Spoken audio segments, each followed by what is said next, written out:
আমার কাছে এটা একটা বড় চ্যালেঞ্জ অ্যাক্টর হিসেবে, যে আগের যেই চরিত্রটা আমি করছিলাম সেখান থেকে বেরিয়ে এসে একটা এরকম ডার্ক, সেলফ ডিস্ট্রাকটিভ, টক্সিক একটা চরিত্র, তাকে মানুষের কাছে পৌঁছে দেওয়া, তাকে সৃষ্টি করা, তার মনটা হয়ে ওঠা, সেটা আমার কাছে সবথেকে বড় চ্যালেঞ্জ অ্যাজ অ্যান অ্যাক্টর। এবং তার জন্য যা যা প্রিপারেশন দরকার সেগুলো আমি করছি, এবং চেষ্টা করছি যে আমরা যখন প্রথম কথা এভি হিসেবে শুরু করেছিলাম তখন তো কখনো ভাবিনি যে দর্শকের মনে 1 নম্বর জায়গা করতে হবে বা একটা বড় ফ্যান্ডম তৈরি করতে হবে বলে এই ক্যারেক্টারটা করবো, তুই এটা কর তাহলে ফ্যান্ডম হবে, আমি এটা করবো তাহলে দর্শক পছন্দ করবে।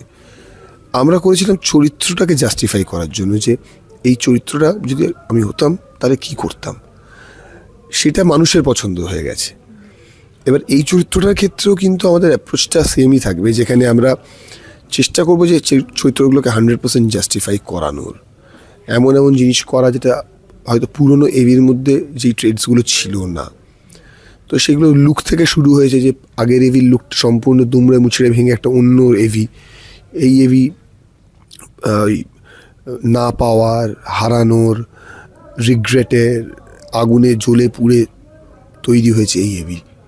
এর লাইফের কোনো আলাদা করে উদ্দেশ্য নেই, নিজের প্রতি কোনো যত্ন নেই, যার ফলে কাজের প্রতি কোনো যত্ন নেই, এবং সারাক্ষণ অ্যালকোহলিজমের মধ্যে রয়েছে, অন্ধকারের মধ্যে থাকে, হুটপাট লোকজনের গায়ে হাত তুলে দেয়, ভায়োলেন্ট হয়ে যায়, এবং ওর ওই চাপা একটা রাগ ভেতরে রয়েছে, প্রচণ্ড রাগ। এই রাগটা কারোর প্রতি নয়, এই রাগটা ওর নিজের প্রতি, যে ও নিজে কথাকে মৃত্যুর মুখে ঠেলে দিয়েছে। সেই জায়গা থেকে এই চরিত্রটা তৈরি হচ্ছে। এবং যেটা হয় না, যে উল্টো দিকে বুলির ক্যারেক্টারটা এজ আ প্রচণ্ড প্রাণবন্ত, দিনের আলোর মতো ঝকঝকে। Absence of light is darkness.